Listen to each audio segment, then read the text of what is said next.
Boy, I wish you would just tap your neighbor and say, I'm a resurrection reality. Yes, sir. Yes, sir. Because when everybody else said I was done, he lifted me.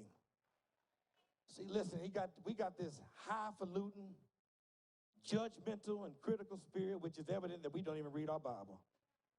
If you would read through the Bible, you would see that everybody that the Lord used was not in some higher class of humanity. Church folks think that everybody in the Bible was in some higher class of humanity. You know, like when we talk about what we won't do and what we haven't done, what we never gonna do. Listen, Hebrews chapter 11 is the hall of fame as it relates to faith.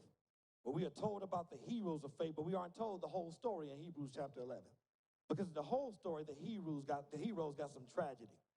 Noah was a faithful man that built the ark, but no sooner than when he came off the ark, he fell down drunk like he had been on Patron all night long. Abraham was Israel's patriarch, but he lied and pimped his wife out twice. Moses was a great lawgiver, but he was a murderer. Samson was a great judge. David was a great king, but both of them were adulterers. David was a man after God's own heart, but he was a co-conspirator to a murder and tried to cover it up. Hebrews mentions Rahab, but she was a hooker. Yet was used by God to protect his people and later married into the nation of Israel and became an ancestor to the King of David and of Jesus Christ. I'm going to say that again. Rahab was a prostitute, a lady of the night. And she was used to help the lineage of the family of the King of Heaven. Simon Peter walked with Jesus, talked with Jesus, lived with Jesus, but reverted back to his hood ways, pulled out a switchblade and cut a man's ear off. Y'all, is there anybody here that can say, you ain't got to go to the Bible? You can look at my own story. I can tell you about where I came from. Look at here, shake your neighbor and tell him that you don't let me being in church fool you. There's a story behind my glory.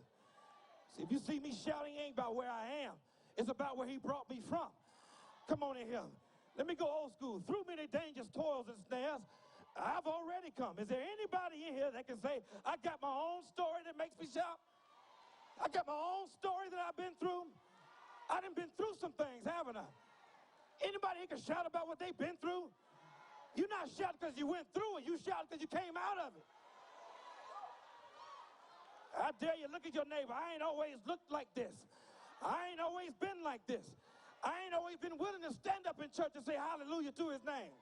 He's been good to me, better than I can be to myself. I got to calm down. I ain't even touched Mark yet. I'm going to get there, I promise. I promise you I'm going to get there.